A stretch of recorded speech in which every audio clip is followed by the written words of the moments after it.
नमस्ते, मैं हूं संजय दीक्षित और आप देख रहे हैं दी जयपुर डायलॉग्स।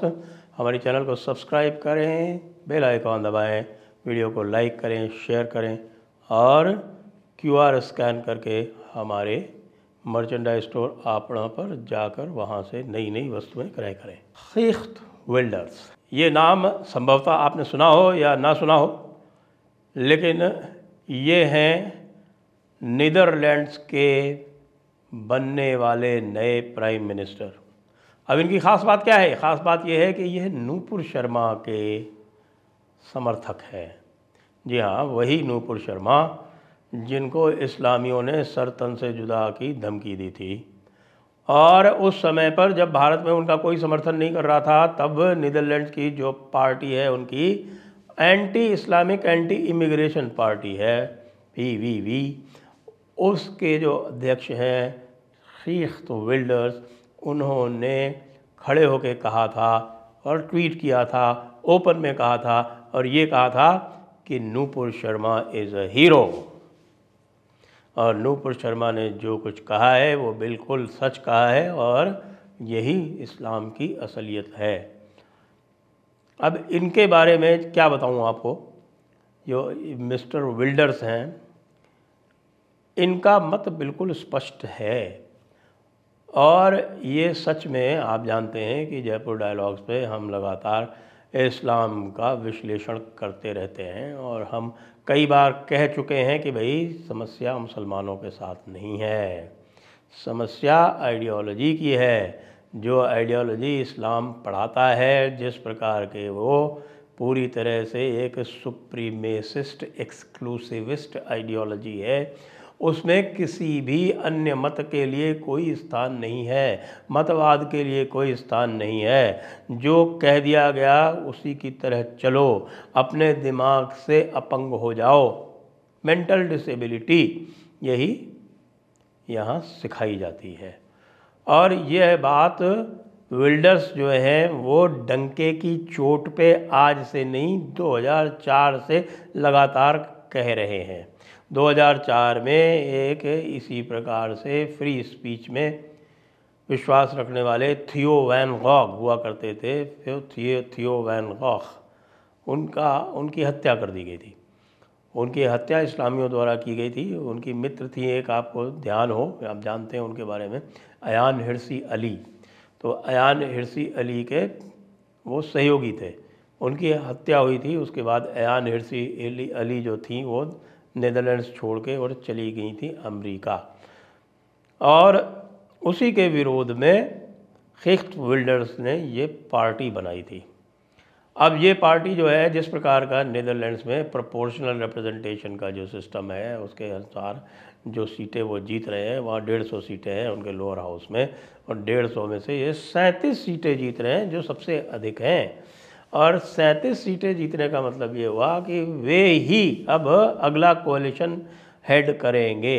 वैसे तो यूरोप का पूरा जो सिस्टम है वो उन्होंने अपने सबने जो है वो पूरी तरह से, एक तरह से मैं कहूँ, ध्वस्त कर लिया है, और ध्वस्त कर लिया है इसी प्रोपोर्शनल रिप्रेजेंटेशन सिस्टम के कारण। इससे तो मुझे ब्रिटेन का सिस्टम ठीक है जैसा भी है, या आपका अमेरिका का सिस्टम जैसा भी है, उसमें कम से कम विनर टेक्स ऑल तो है। और विनर टेक्स ऑल में ये तो निश्चित हो जाता है कि भाई एक व्यक्ति या एक पार्टी या एक इकोसिस्टम जो है उसको एक निश्चित समय के लिए सारे कानून बनाने का हक मिल जाता है, अधिकार मिल जाता है। लेकिन ये जो प्रोपोर्शनल रिप्रेजेंटेशन सिस्टम है, इसमें कभी किसी एक पार्टी की सरकार बनती ही नहीं। और जब किसी एक पार्टी की सरकार नहीं बनती तो आप समझ सकते हैं कि भानुमति का कुनबा जोड़ा, कहीं की ईंट कहीं का रोड़ा, इस तरह की ही सरकारें बनती हैं। तो अब नीदरलैंड्स में जो कोalition बनेगा उसको हेड करने का जो पहला जिम्मा है, यानी पहली जो रिस्पॉन्सिबिलिटी है, वो अब खीख्त वेल्डर्स के सामने है। अब वो इसको निश्चित रूप से निभाएंगे। अब जो उनके विचार हैं वो बिल्कुल क्रांतिकारी हैं और वे पूरी तरह से, एक तो नीदरलैंड्स में इमिग्रेशन के विरोध में है, और दूसरा सबसे अधिक विरोध उनका जो है वो इस्लाम से है। वो कहते हैं कि ये जो कुरान है ये मानवता की विरोधी है। वो कहते हैं कि कुरान को मैं नीदरलैंड्स में बैन कर दूंगा।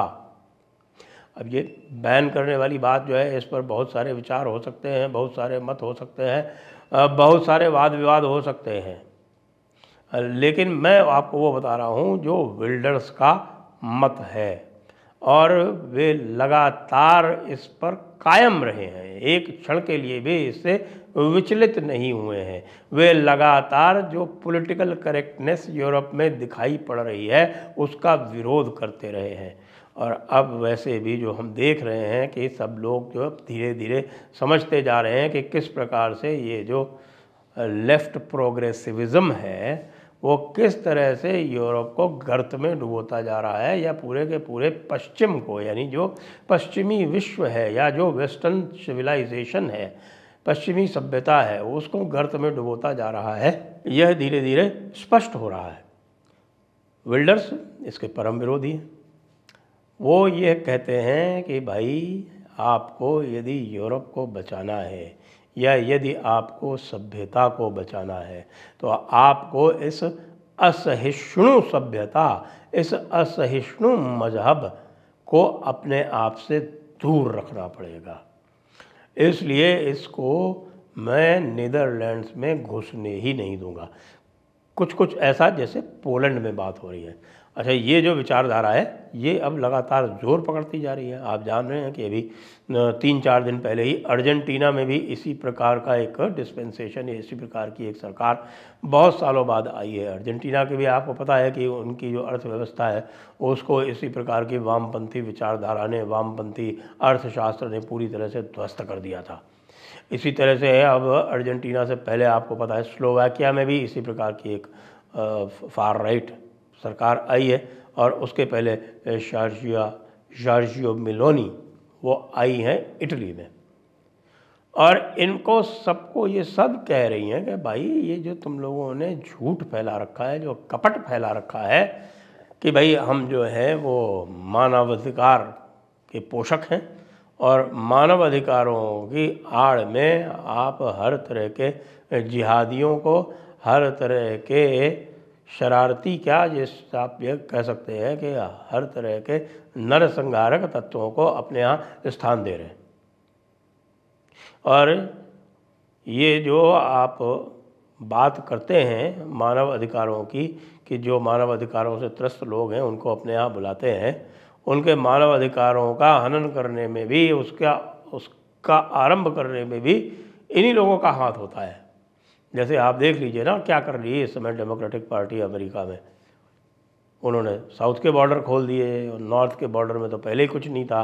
कल ही जो है एक बड़ा भारी विस्फोट हुआ है एक कार में उनके नॉर्दर्न बॉर्डर पर, और जिससे ये स्पष्ट हो रहा है कि किस प्रकार से आतंकवादी गतिविधियाँ जो है वो पैर पसार रही हैं।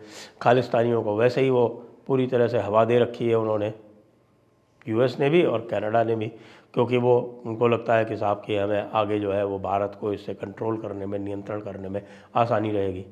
अब ये भारत को कंट्रोल कर पाए या ना कर पाए, जहाँ भी इस प्रकार की जिहादी तंजीमों को हवा दी गई है, पाकिस्तान का उदाहरण सबके सामने है, जहाँ भी इनको हवा दी गई है वहाँ अंततः इन्होंने उसी देश को डसा है। पाकिस्तान ने तालिबान को पाला, पोसा और लॉन्च किया अफ़गानिस्तान में। उन्होंने अफ़गानिस्तान को जीत लिया, और उसके बाद अब कह रहे हैं कि पाकिस्तान तुम भी अपना हिस्सा हमको दो, और नहीं दोगे तो हम तुम्हारे साथ भी वही करेंगे जो हमने अफ़गानिस्तान में किया था। और कर रहे हैं, लगातार कर रहे हैं। हम देख रहे हैं कि वो लगातार हो रहा है वहाँ पर। तो अब इसका संदेश क्या है?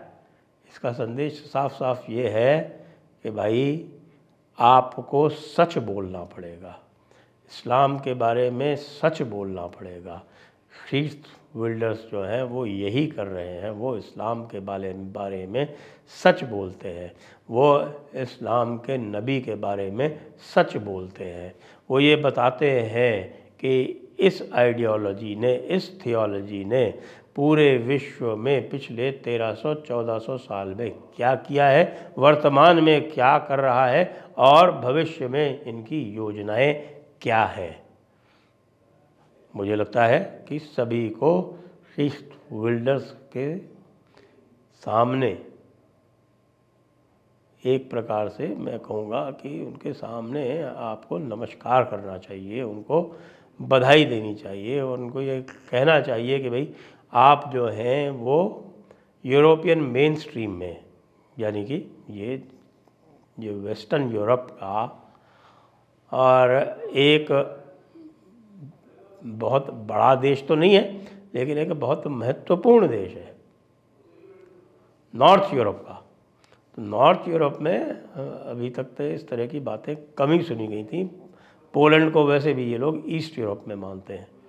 तो नॉर्दर्न यूरोप से इस प्रकार की ध्वनि उठनी वो अत्यंत महत्वपूर्ण था और हम सभी को नूपुर शर्मा के साथ तो हम खड़े ही हुए हैं, टी राजा सिंह के साथ भी खड़े हुए हैं, हम एक्स मुस्लिम्स के साथ भी खड़े हुए हैं और हम आज शीस्ट विल्डर्स के साथ भी खड़े होने के लिए पूरी तरह से प्रणबद्ध हैं। जय हिंद, जय भारत, वंदे मातरम।